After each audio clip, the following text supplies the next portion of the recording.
اور وہ کہہ رہے ہیں کہ جی وہ پاکستان کے خواجہ آصف نے وہ یہ کہا وہ کہا. وہ ہم نے جو چیک کر دی it was a AI generated clip and it was a fake clip.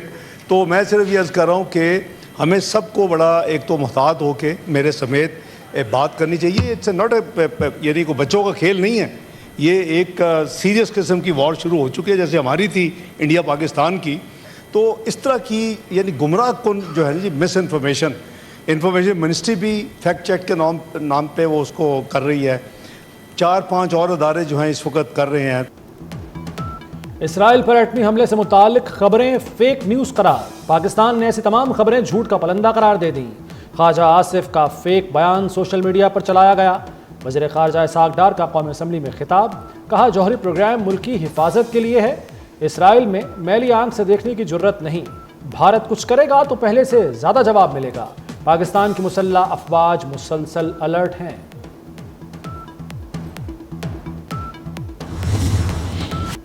وزیراعظم شہباز شریف سے ایرانی سفیر رضا امیر مقدم کی ملاقات. وزیراعظم نے ایران پر حالیہ اسرائیلی جارحیت کی مذمت کی.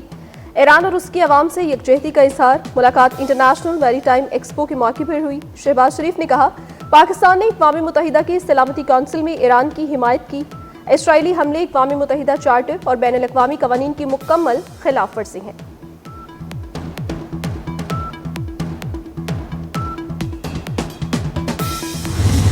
ایرانی پارلیمنٹ شکریہ پاکستان کے نعروں سے گونج اٹھی. ایرانی صدر مسعود پزشکیان کی پارلیمنٹ میں پاکستان کی تعریف. کہا آج دنیا بالخصوص پاکستان ہمارے ساتھ ہے. پاکستانی پارلیمنٹ نے ہمارے حق میں قرارداد منظور کی. ایرانی صدر کے بیان پر ایرانی ارکان پارلیمنٹ نے پاکستان تشکر کے نعرے لگائے. ایران نے اسرائیل پر قیامت ڈھا دی. میزائلوں سے تل ابیب اور ایلات میں تباہی. ایران نے اسرائیل پر 100 میزائل داغے. دفاعی نظام متعدد میزائل روکنے میں ناکام رہا. ایرانی حملے میں متعدد عمارتیں اور گاڑیاں تباہ ہو گئیں.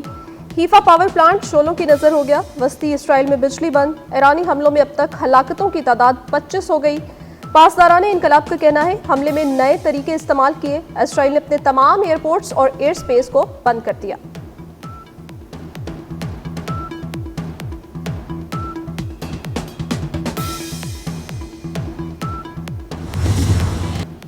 ایرانی حملوں میں تل ابیب میں امریکی سفارت خانے کو معمولی نقصان. امریکی سفیر کا کہنا ہے کہ حملے میں امریکی اہلکار محفوظ رہے. امریکی سفارت خانہ آج بند رکھنے کا اعلان کر دیا. اسرائیل کے ایران میں جوہری تنصیب پر بمباری. فردر پلانٹ کے قریب دھماکے سے 2.5 شدت کا زلزلہ. اسرائیلی حملے میں پاسداران انقلاب کے انٹیلیجنس چیف محمد کاظمی نائب سمیت شہید. اسرائیلی حملوں میں ایران میں شہادتیں 224 ہو گئیں. شہید ہونے والوں میں 90% عام شہری ہیں. شہداء میں 14 جوہری سائنسدان بھی شامل. ایرانی کمانڈر کے مطابق 48 گھنٹے میں 44 اسرائیلی ڈرونز کواد کاپٹرز کے حملے ناکام بنائے گئے. تہران میں اسرائیلی انٹیلیجنس ایجنسی موساد کی خودکش ڈرون بنانے والی ورک شاپ پکڑی گئی.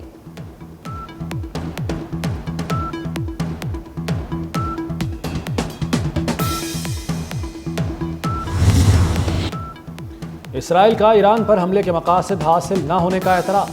اسرائیلی قومی سلامتی کے مشیر کا کہنا ہے کہ جنگ ایرانی خطرے کا خاتمہ نہیں کر سکے گی. ایران کے پاس اب بھی ہزاروں بیلسٹک میزائل ہیں. ڈونلڈ ٹرمپ ایران کو جوہری پروگرام ترک کرنے پر مجبور کر سکتے ہیں. اس وقت مذاکرات کی بات بے معنی ہے. ایران نے قطر اور عمان کو آگاہ کر دیا. ایرانی عہدیدار نے خبر ایجنسی سے گفتگو میں کہا تہران حملے کے دوران مذاکرات نہیں ہو سکیں گے. امریکہ سے جوہری مذاکرات اب بھی ممکن ہے.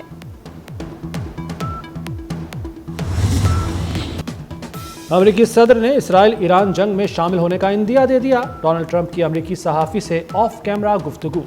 کہا امریکہ فی الحال اسرائیل ایران جنگ میں شامل نہیں. ممکن ہے ہم اس لڑائی میں شامل ہو جائیں. ٹرمپ نے یہ بھی واضح کیا کہ اس وقت امریکہ کسی فوجی کارروائی میں ملوث نہیں. ترک صدر رجب طیب ایردوان کا روسی صدر پیوٹن سے ٹیلی فونک رابطہ. ایران اسرائیل جنگ، یوکرین اور خطے کی صورتحال پر تبادلہ خیال.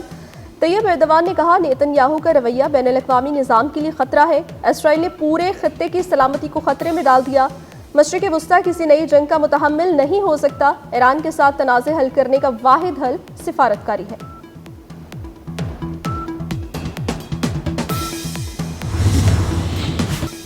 حماس کا ایرانی قیادت اور عوام کی بھرپور حمایت کا اعلان۔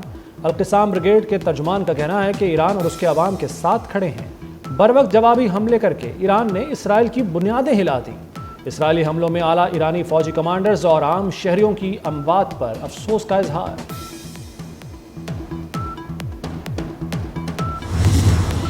دنیا کی 7 بڑی طاقتوں نے مشرق وسطی کی صورتحال پر غور کے لیے سر جوڑ لیے۔ کینیڈا میں G7 ممالک کا سربراہی اجلاس۔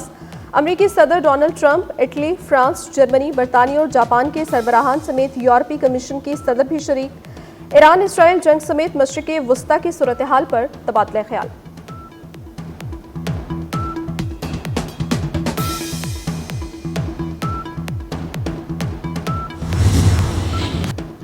دنیا اسرائیل کی ایٹمی طاقت سے چوکنا رہے۔ وزیر دفاع خواجہ آصف نے اسرائیل کے ایٹمی ہتھیاروں پر عالمی برادری کو خبردار کر دیا۔ کہتے ہیں مغرب بھی اسرائیل کی پشت پناہی سے باز رہے۔ اسرائیل جیسے بدمعاش ملک کی سرپرستی خطے کے لیے تباہ کن ہو سکتی ہے۔ یہ جنگ پورے خطے کو لپیٹ میں لے سکتی ہے۔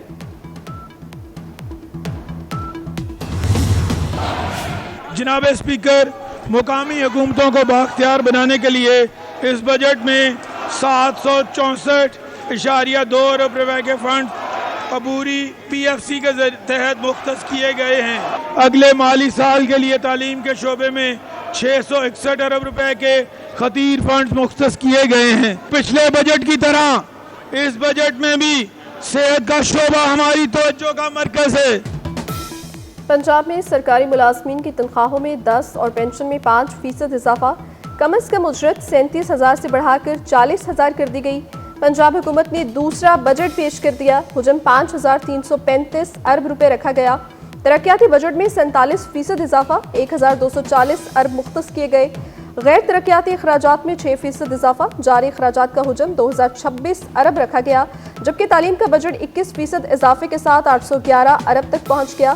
صحت کا بجٹ 17% اضافے سے 630 ارب ہو گیا۔ مقامی حکومتوں کو بااختیار بنانے کے لیے 764 ارب رکھے گئے۔ اپوزیشن کا شدید احتجاج، بجٹ کی کاپیاں پھاڑ دیں، اسپیکر ڈائس کا گھیراؤ کیا۔ وزیر اعلیٰ پنجاب کا 740 ارب سرپلس کا بجٹ پیش کرنے کا دعویٰ۔ مریم نواز کہتی ہیں خوشی ہے اللہ کے فضل سے کوئی نیا ٹیکس نہیں لگایا۔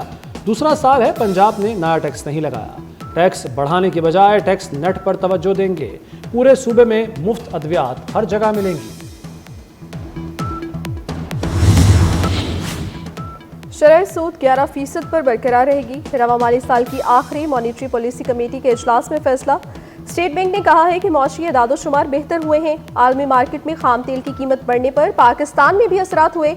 پیٹرولیم مصنوعات کی قیمت بڑھنے سے مہنگائی کی رفتار بڑھنے کا خدشہ ہے۔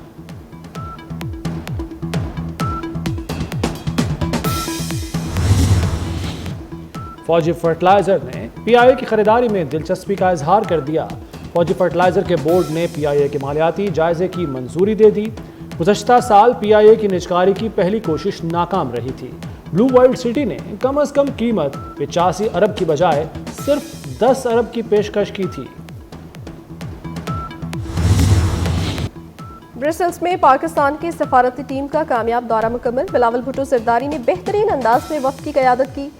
سفارتی وفد کے اہم رکن سینیٹر شیری رحمان کا کہنا ہے دہشت گردی عالمی تنازعات کے باوجود پاکستان کی نمائندگی بھرپور طریقے کے ساتھ کی گئی۔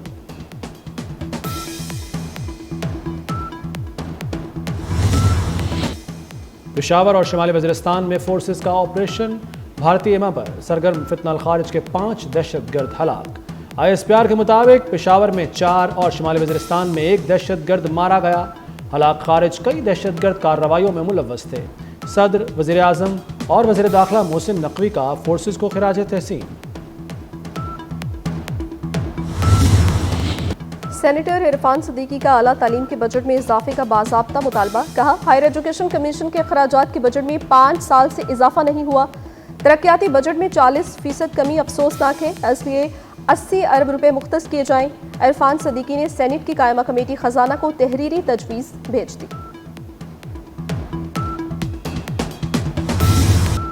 بارشیں برسانے والا سسٹم ملک میں موجود۔ پنجاب اور سندھ کے مختلف شہروں میں برسات سے گرمی کی شدت میں کمی۔ محکمہ موسمیات نے آئندہ 24 گھنٹے میں پنجاب، پوٹھوہار، خیبر پختونخوا، سندھ اور شمالی بلوچستان میں بارشوں کی پیش گوئی کر دی۔ کشمیر اور گلگت بلتستان میں تیز ہواؤں کے ساتھ ابر کرم کی امید۔ کراچی میں بوندا باندی سے موسم خوشگوار ہو گیا۔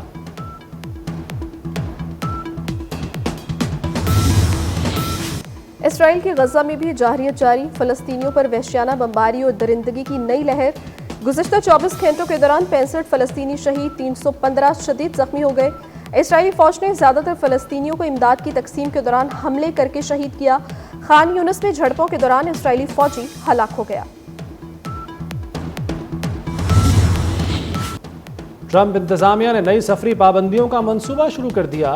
مزید 36 ممالک کے شہریوں پر امریکہ داخلے کی پابندی زیر غور۔